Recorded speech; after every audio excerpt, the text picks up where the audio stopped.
All right, Edward Pevos for MLive back with Nagsheen. We're talking wide receivers now here in Fantasy Football Week 9, and there's a lot of people that you might not think to start this week that might be good starts. Wide receiver is always an inconsistent position. They're my favorite, though. Because there's a lot available. It's a passing league. So why don't you give it a start? Who's some good plays this week? Like I said, my start of the week is Des Bryant, of course. He's back. Because he's back. He did good. He did good last week. He would have done better if Prescott, he missed a couple passes to him. if he knew how to actually physically pass to him. I think that's the only issue he might run into when Tony Romo is back, is they're going to question, can Dak Prescott actually pass the ball to Des Bryant? So I'm picking Des Bryant against Cleveland. They need to develop a little better chemistry, but they do. They need chemistry, and I don't really see it that much with that. But he's still a must start now. He's looking healthy, so. Yep, and then I'm gonna go Jarvis Landry against the Jets. Yes. I like that. Because the Jets just suck. I'm sorry, they're horrible. So you gotta. We can't use that kind of language in these videos. Beep. We're gonna beep the beep. Yeah, okay. We're gonna beep it. Yeah, we have that ability. Dante Moncrief against Green Bay. It's a potential shootout, and of course, Andrew Luck has his favorite passing partner back. I have Moncrief in there. Well, good job. Thank you. I agree. And then sleeper, like you said earlier with quarterbacks, if Ben Roethlisberger plays, I'm actually gonna have Sammy Coates. Is it Coates? Coates. Sammy Coates. I don't know. As I always say Coates. It's tough though because he's been hurt, and it's hard to know how much he's going to play. You know what? You never if know. Ben is back, all the wide receivers except for Wheaton are a good start. Yeah, I think, you in never Pittsburgh. know in the NFL, especially when a quarterback has been down for a while. He's like, I'm ready to play. They did announce. I mean, it's always the depth charts. You never know, but they did say Darius Hayward-Bay was going to be the number 2 wide receiver. So I have Hayward-Bay as a really good start this week, regardless of who the quarterback is for Pittsburgh. I still have a sitter. Oh, yeah, who do you have? I do. I actually have Marvin Jones. Of the Lions, all right. Because they're playing the Vikings, and the Vikings got good defense. You can't deny it. The Vikings do have good defense. You've been bashing the Lions in every one of these videos. I'm really not bashing them at all. You wore the Green Bay shirt.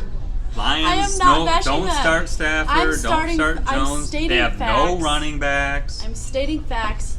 Like you did a few weeks ago, you're stating facts as well, and I'm stating facts. I'm not even being biased. I would start Marvin Jones. I actually had, who did I have? I had Dante Moncrief against the Packers.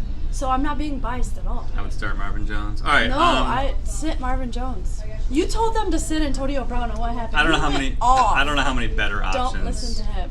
I don't know how many better options there are. All right. There is a big wide receiver coming back this week. Are you ready? I don't know.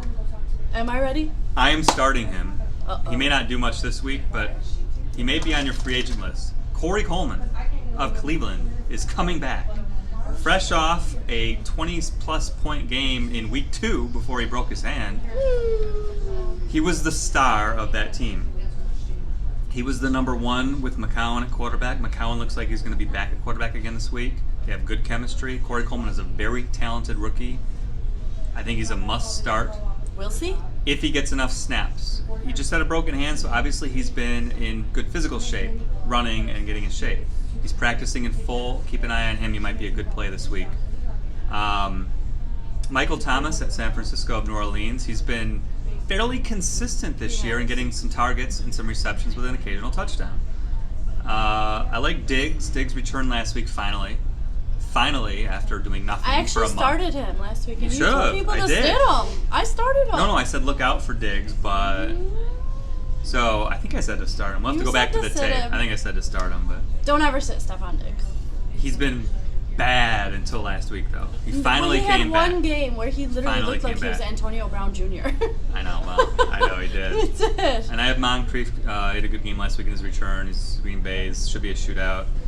Mike Evans is a really good start against Atlanta. And all of the Green Bay receivers, just start whoever. They're all good. Thank you. They're not going to run the ball.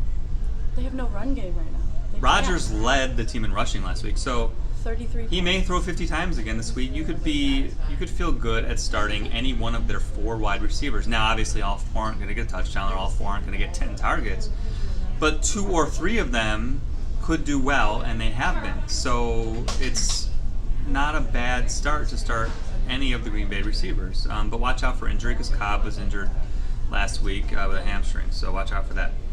All right, our next video will be tight ends, and we're enjoying the cookies here at Deadwood Bar and Grill. We're still got half a plate left, so we're going to finish them by the time we're done. But I'm Ed Pevos for MLive along with Nagsheen, Fantasy Football Week 9.